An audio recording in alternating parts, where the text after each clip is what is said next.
Selamat siang, perkenalkan nama saya Blanca Brangelina, saya dari KSI 3B akan menjelaskan mengenai sistem persamaan linear dengan metode Cramer. Metode Cramer adalah salah satu metode yang digunakan untuk menyelesaikan sistem persamaan linear atau SPL dengan menggunakan determinan matriks koefisien. Metode ini dapat diterapkan khususnya pada SPL yang memiliki jumlah persamaan yang sama dengan jumlah variabel. Rumus atau aturan metode Cramer yaitu X1 sama dengan determinan B1 dibagi determinan A, X2 sama dengan determinan B2 dibagi determinan A, Xn sama dengan determinan Bn dibagi determinan A. Keterangannya, Xi atau X1 adalah variabel yang ingin diketahui nilainya. Determinan B sama dengan determinan dari matriks di mana vektor kolom ke I diganti vektor B. Determinan A adalah determinan matriks A. Langkah-langkah penyelesaian: yang pertama, mengubah SPL menjadi matriks. Yang kedua, menghitung nilai determinan. Yang ketiga, mencari nilai variabel X, Y, dan Z.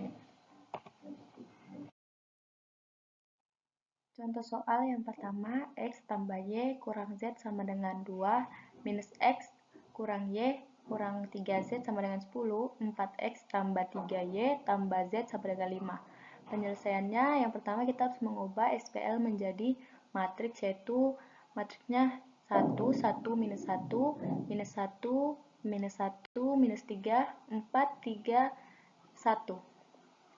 Variabelnya X, Y, dan Z, hasilnya 2, 10, dan 5. Yang kedua, kita mencari nilai dx-nya, yaitu dengan mengubah variabel x dengan konstanta, yaitu 2, 10, dan 5. Kita mencarinya sama seperti yang di atas dengan menggunakan metode Sarus, yaitu 2 dikali minus 1 dikali 1 sama dengan minus 2 ditambah 1 dikali minus 3 dikali 5 sama dengan minus 15 ditambah minus 1 dikali 10 dikali 3 sama dengan minus 30 dikurang 5 dikali minus 1 dikali minus 1 sama dengan 5 dikurang 3 dikali minus 3 dikali 2 sama dengan minus 18 dikurang 1 dikali 10 kali 1 sama dengan 10. Maka akan kita peroleh hasilnya yaitu minus 44. Selanjutnya mencari determinan dy masih sama, namun kita mengubah variabel y menjadi konstanta, yaitu 2, 10, 5. Di sini saya juga masih menggunakan metode Sarus. Yang pertama, 1 dikali 10 dikali 1 sama dengan 10 ditambah 2 dikali minus 3 dikali 4 sama dengan minus 24 ditambah minus 1 dikali minus 1 dikali 5 sama dengan 5 dikurang 4 dikali 10 dikali minus 1 sama dengan minus 40 dikurang 5 dikali minus 3 dikali 1 sama dengan minus 15 dikurang minus 1 dikali minus 1 dikali 2 sama dengan minus 2, maka hasil yang akan kita peroleh yaitu 48. Kemudian yang terakhir kita akan mencari nilai dz-nya, masih sama, masih menggunakan metode Sarus, namun variabel z-nya digantikan dengan konstanta, yaitu 2, 10, 5. Yang pertama, 1 dikali minus 1 dikali 5 sama dengan minus 5 ditambah minus 1 dikali 10 dikali 4 sama dengan 40 ditambah 2 dikali minus 1 dikali 3 sama dengan minus 6 dikurang 4 dikali minus 1 dikali 2 sama dengan minus 8 dikurang 3 dikali 10 dikali 1 sama dengan 30 dikurang 5 dikali minus 1 dikali 1 sama dengan minus 5, maka hasil yang akan kita peroleh yaitu 12.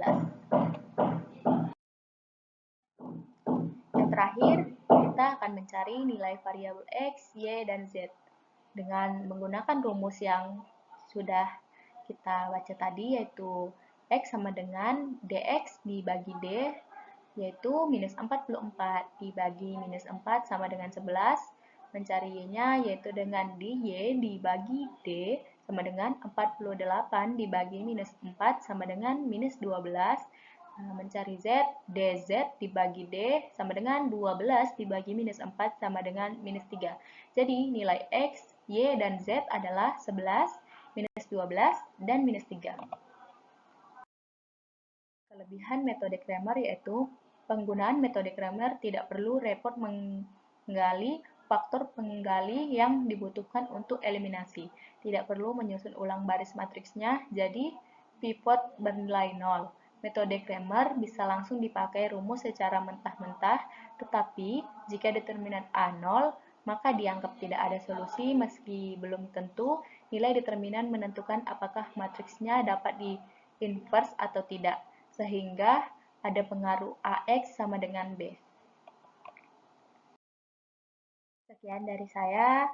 Jika ada salah kata, saya mohon maaf. Terima kasih.